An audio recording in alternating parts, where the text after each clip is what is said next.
Halo semuanya, nama saya Septi Sinaga, NIM 4183121029, kelas Fisika DIK A 2018. Berikut merupakan video penjelasan materi pengembangan pembelajaran berbantuan komputer atau PBK. Halo, selamat siang. Perkenalkan, saya Magdalena Sibolon dari kelas Fisika DIK A 2018. Di sini kami dari kelompok 6 akan menjelaskan materi mengenai pengembangan model pembelajaran berbantuan komputer, di mana materi ini terkait dari mata kuliah pembelajaran berbantuan komputer oleh Bapak dosen pengampu Bapak Irfandi SPD MSI dan Bapak Teguh Web Sudarma SPD MPD. Langsung saja kita mulai, yaitu definisi pembelajaran berbantuan komputer atau PBK. Istilah PBK atau pembelajaran komputer diterjemahkan dari Computer Assisted Instruction atau CAI. Sering juga digunakan secara pergantian dengan istilah Computer Based Learning atau CBL dan Computer Based Introduction atau CBI. Selain istilah-istilah tersebut, dikenal juga istilah Computer Managed Instruction atau CMI, yang mengacu pada penggunaan komputer oleh guru sebagai alat untuk mengelola pembelajaran di kelas. Adapun manfaat dari pembelajaran komputer ini, yaitu komputer digunakan dalam pembelajaran memberikan manfaat antara lain sebagai berikut.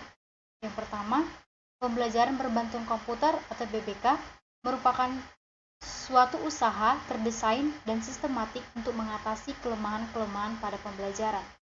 Yang kedua, hasil riset telah menunjukkan bahwa komputer merupakan media penyampaian pembelajaran yang efektif oleh Kersley pada 1996 dalam Thomson 1992-40. Yang ketiga, komputer mampu memberikan informasi tentang kesalahan dan jumlah waktu belajar serta waktu untuk mengerjakan soal-soal kepada mahasiswa atau pelajar.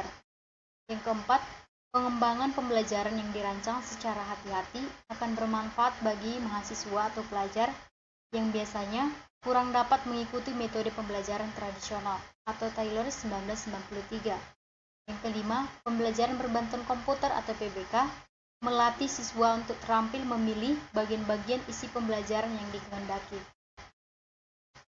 Model pembelajaran berbantuan komputer atau PBK dibagi menjadi 5 kelompok, yaitu yang pertama, tutorial, yang kedua, latih dan praktik, yang ketiga, simulasi, yang keempat, permainan, yang kelima, pemecahan masalah oleh Bitter and Comus 1984-68 dan Alesi dan Trolip 1991-10.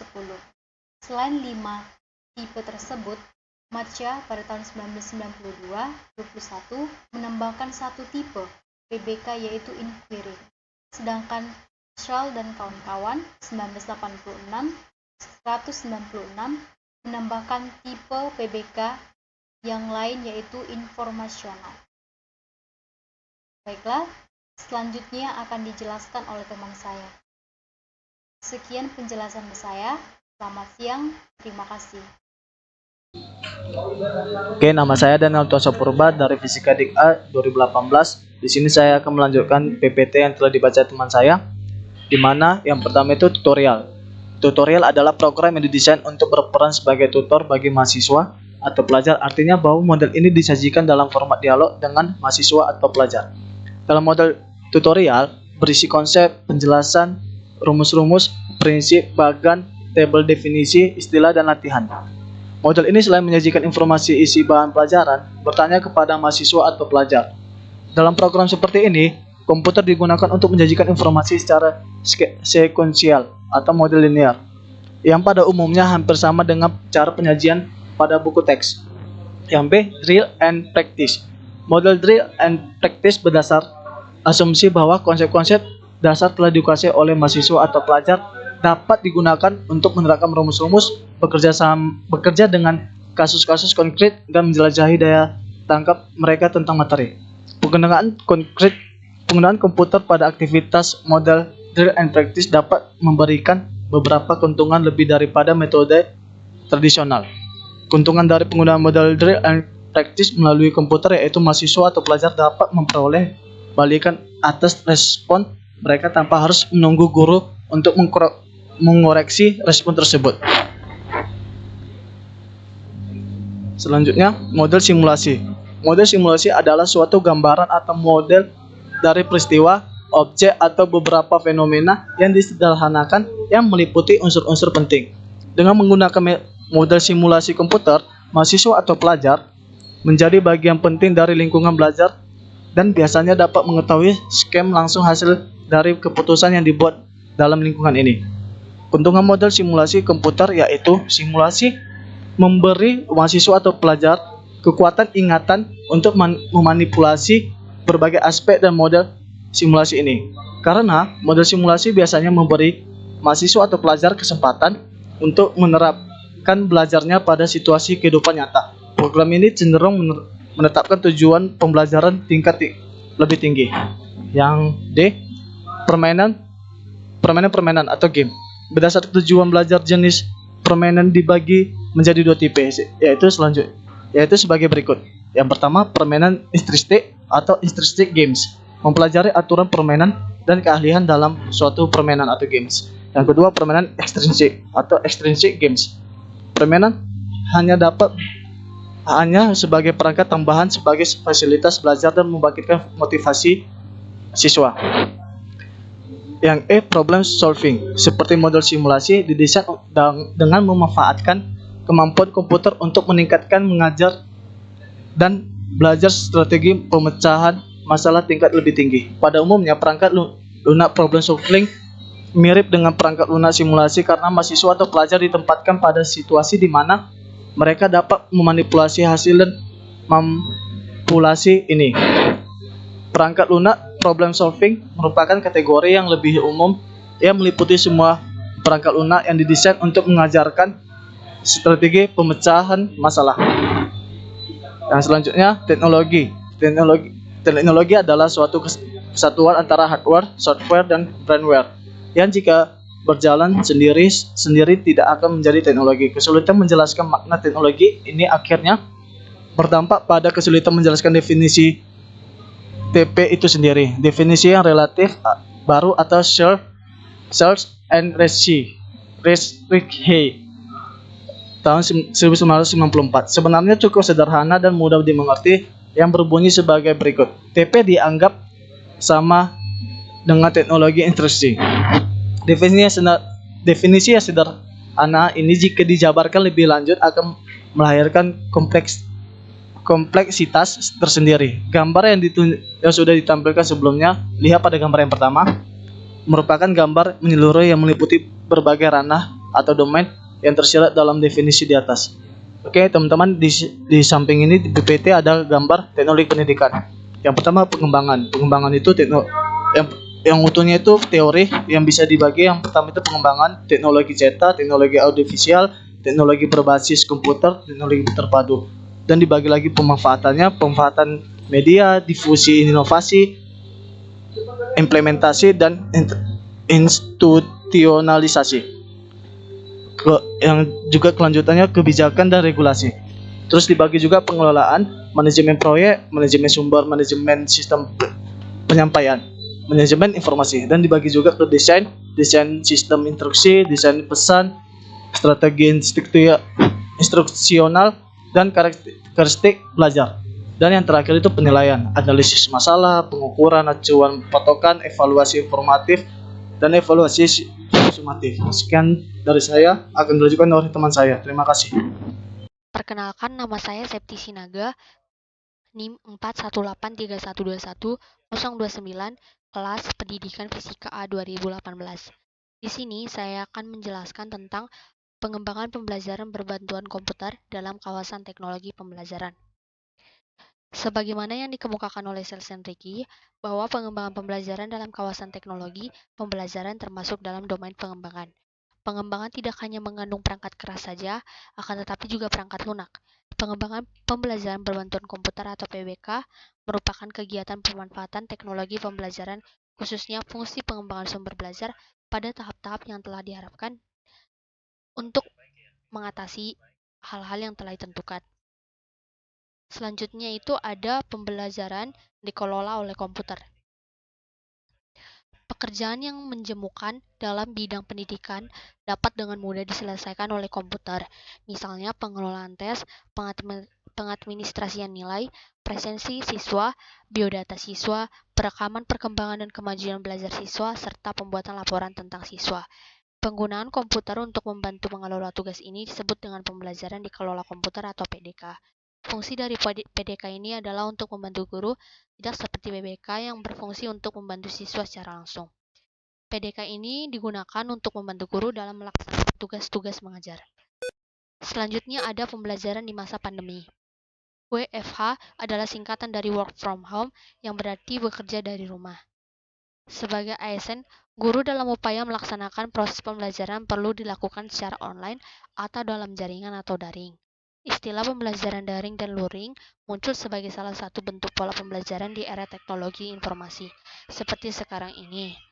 Daring merupakan singkatan dari dalam jaringan sebagai pengganti kata online yang sering kita gunakan dalam kaitannya dengan teknologi internet. Pembelajaran daring merupakan pembelajaran yang dilakukan tanpa melakukan tatap muka, tetapi melalui platform yang telah tersedia. Segala bentuk materi pelajaran didistribusikan secara online. Komunikasi juga dilakukan secara online, dan tes juga dilaksanakan secara online. Sistem pembelajaran melalui daring ini dibantu dengan beberapa aplikasi seperti Google Classroom, Google Meet, Edmodo, dan Zoom. Dalam proses pembelajaran daring dan luring, ada beberapa kesulitan yang dihadapi siswa. Yang pertama itu adalah jaringan internet yang lemot. Sistem pembelajaran daring dan luring dapat berjalan efektif jika jaringan internetnya bagus. Sebaliknya, ketika jaringan internetnya jelek atau buruk, maka secara otomatis proses kegiatan belajar mengajar atau KBM online pasti terhambat. Yang kedua adalah kuota internet terbatas. Orang tua yang terkena dampak COVID-19 pasti akan kesulitan untuk membantu kuota internet anaknya. Selanjutnya adalah idealita penggunaan model pembelajaran berbantuan komputer di masa pandemi. Beberapa bentuk penggunaan komputer media yang dapat digunakan dalam pembelajaran meliputi: yang pertama, penggunaan multimedia presentasi. Multimedia presentasi digunakan untuk menjelaskan materi yang sifatnya teoritis. Digunakan dalam pembelajaran klasikal dengan grup belajar yang cukup banyak, yaitu dapat di atas 50 orang. Kelebihan media ini adalah menggabungkan semua unsur media seperti teks, video, animasi, image, grafik, dan sound menjadi satu kesatuan penyajian, sehingga mengakomodasi sesuai dengan modalitas belajar siswa. Dalam sudut pandang proses pembelajaran, presentasi merupakan salah satu metode pembelajaran. Penggunanya yang menempati frekuensi paling tinggi dibandingkan dengan metode lainnya. Berbagai alat yang dikembangkan telah memberikan pengaruh yang sangat besar, bukan hanya pada pengembangan kegiatan praktis dalam kegiatan presentasi pembelajaran, akan tetapi juga pada teori-teori yang mendasarinya. Saya akan melanjutkan penjelasan dari teman saya tentang idealita penggunaan model pembelajaran berbantuan komputer di masa pandemi. Yang kedua yaitu multimedia interaktif. Multimedia interaktif dapat digunakan pada pembelajaran di sekolah, sebab cukup efektif meningkatkan hasil belajar siswa terutama komputer. Terdapat dua istilah dalam perkembangan multimedia interaktif ini, yaitu Computer Based Instruction atau CBI dan Computer Assisted Instruction atau CAI. Sifat media ini selain interaktif juga bersifat multimedia. Terdapat unsur-unsur media secara lengkap, yaitu meliputi sound, animasi, video, teks, dan grafis. Beberapa model multimedia interaktif diantaranya, yang pertama yaitu model drill. Model drill dalam CBI pada dasarnya merupakan salah satu strategi pembelajaran yang bertujuan memberikan pengalaman belajar yang lebih konkret melalui penciptaan tiruan-tiruan bentuk pengalaman yang mendekati suasana yang sebenarnya. Yang kedua yaitu model tutorial. Model tutorial CBI merupakan program pembelajaran yang digunakan dalam proses pembelajaran dengan menggunakan perangkat lunak berupa program komputer yang berisi materi pembelajaran. Sedangkan model tutorial dalam CAI pada dasarnya mengikuti pembelajaran program dengan tipe branching. Program ini juga menuntut siswa untuk mengaplikasikan ide dan pengetahuan yang dimilikinya secara langsung dalam kegiatan pembelajaran. Yang ketiga yaitu model simulasi. Model simulasi dalam CBI pada dasarnya merupakan salah satu strategi pembelajaran yang bertujuan memberikan pengalaman belajar yang lebih konkret melalui penciptaan tiruan-tiruan bentuk pengalaman yang mendekati suasana sebenarnya. Dan yang terakhir yaitu model games. Model permainan ini dikembangkan berdasarkan atas pembelajaran menyenangkan, di mana peserta didik akan dihadapkan pada beberapa petunjuk dan aturan permainan. Dalam konteks ini, pembelajaran sering disebut dengan instructional games. Yang ketiga yaitu video pembelajaran. Selain multimedia interaktif, video termasuk media yang dapat digunakan untuk pembelajaran. Video ini bersifat interaktif tutorial, membimbing siswa untuk memahami sebuah materi melalui visualisasi. Siswa juga dapat secara interaktif mengikuti kegiatan praktek yang sesuai dengan video.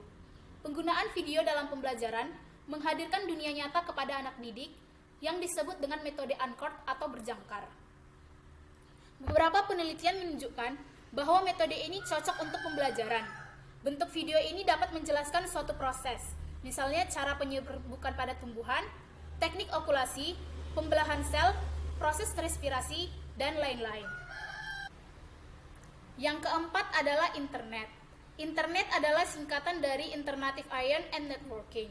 Adalah jaringan informasi global, yaitu the large global network of computer that enable people throughout the world to connect with each other.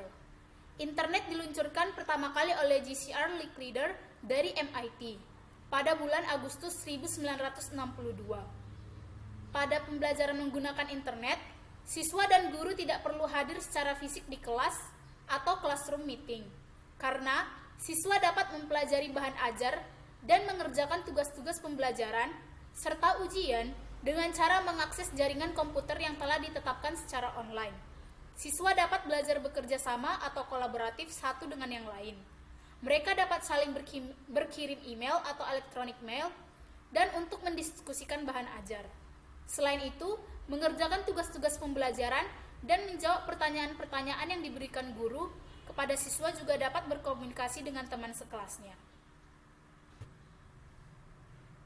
Sekian penjelasan materi dari kelompok kami, sehingga kami memperoleh kesimpulan yaitu penggunaan perangkat lunak pembelajaran berbantuan komputer atau PBK dapat memberikan keuntungan-keuntungan umum bagi dunia pembelajaran. Selain keuntungan-keuntungan umum, PBK juga memberikan keuntungan-keuntungan khusus sesuai dengan model pembelajaran yang ada di dalam perangkat lunak PBK. Apakah model pembelajaran drill and practice, tutorial, simulasi, ataupun problem solving. Penggunaan pembelajaran berbasis komputer diyakini dapat meningkatkan hasil dan motivasi belajar siswa. Peningkatan hasil belajar dan motivasi belajar siswa secara langsung merupakan alternatif dan efektivitas serta efisiensi pelaksanaan pembelajaran. Oleh karena itu, pengembangan pembelajaran berbasis komputer dalam pembelajaran merupakan hal yang sangat penting dan harus dilakukan oleh guru.